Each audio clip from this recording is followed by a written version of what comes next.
नमस्कार दोस्तों, मैं दीपक पांचाल आपके सामने आज हमारे जीव विज्ञान की एक टॉपिक लेके आया हूँ। उसका नाम है विसरण। विसरण या उसको इंग्लिश में बोलते हैं हम डिफ्यूजन। क्या बोलते हैं? डिफ्यूजन। ठीक है। सबसे पहला हम विसरण की डेफिनेशन या परिभाषा देखते हैं। ठीक है, तो हम परिभाषा देख लेते हैं विसरण की। किसको बोलते हैं विसरण? पहले मैं लिख देता हूँ, फिर आपको समझा देता हूँ। ठीक है,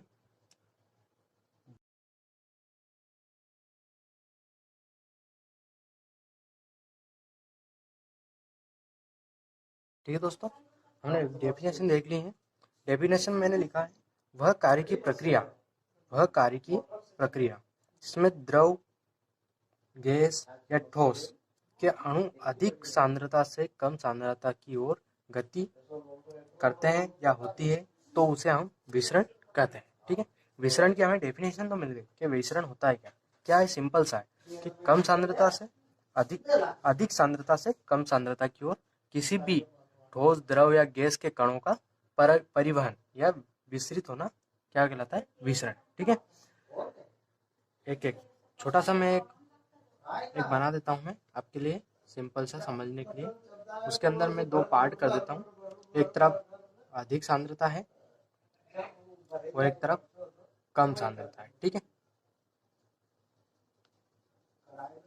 एक तरफ अधिक सांद्रता है, एक तरफ कम सांद्रता। मान लो इधर हमने कुछ गैस के कण लिए। मान लो कुछ भी गैस हो सकती है, कोई भी गैस हो सकती है।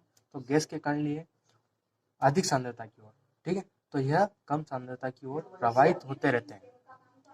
ठीक है, प्रवाहित होते रहते हैं। मान लो एक किसी भी हम बोतल में अधिक पानी भर देते हैं, इसको इतना पूरा भर दिया और इसको खाली रहने दिया, तो इस साइड से इधर नली लगा देते तो हम, ये अधिक सांद्रता है, इधर कम है, तो इस साइड से इस साइड जो वाटर का फ्लो या विसरण मतलब परिवहन होता है, उसको बोलते हैं हम विसरण या डिफ्यूजन। ठीक है, तो हम इसका उदाहरण देख लेते हैं। उदाहरण देखते हैं। उदाहरण के थ्रू हम एक कमरे की बात करेंगे। आप सोचोगे इसमें कमरा कहाँ से आ गया? तो एक छोटा सा है शॉर्टकट कमरा। मान लो हम एक इत्र की बोतल लेते हैं। क्या करते हैं? एक इत्र की बोतल या शीशी। ठीक है, इत्र की बोतल या शीशी लेते हैं। जिस इत्र की बोतल या शीशी लेते हैं, इत्र इत्र क्या होता है? परफ्यूम। ठीक है, तो हम मान लो किस कमरे के किसी क्षेत्र या कोने पर वह बोतल खोलते हैं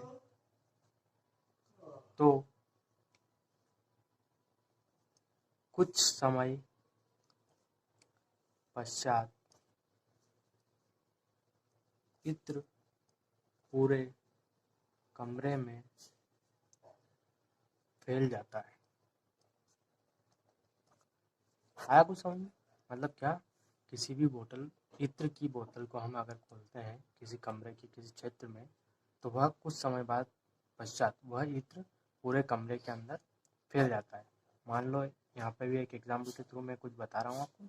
मान लो यहाँ पे एक क्वेश्चन है, यहाँ पे इत्र की बोतल हमने खोल दी, तो कुछ समय पश्चात, मान लो 5 मिनट, ठीक है, 5 मिनट के पश्चात यह पूरे क्षेत्र के अंदर फैल जाता है इत्र। तो यह प्रक्रिया क्या कहलाती है? विसरण।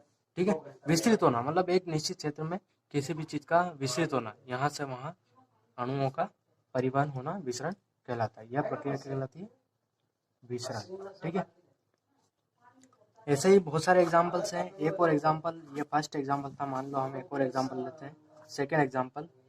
आप बोलोगे कि ये तो इत्र की बात हो रही, लेकिन ये तो केमिकल थ्रू भी देखा जा सकता है। तो केमिकल थ्रू हम देखते हैं इसको, किसी रंजक या डाई, कलर जिसको बोलते हैं डाई। ठीक है, कलर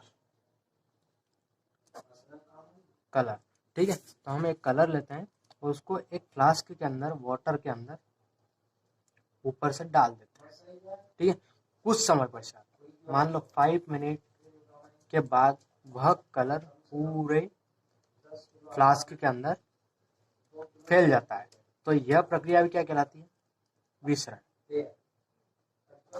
ठीक है दोस्तों, अगर कुछ भी समस्या आ रही है इस टॉपिक के अंदर तो हमें कमेंट करके आप बता सकते हैं कि सर ये प्रॉब्लम आ रही है, ये समस्या आ रही है, तो हम उसका पूर्ण रूप से समाधान निकालने की कोशिश करेंगे। ठीक है, धन्यवाद।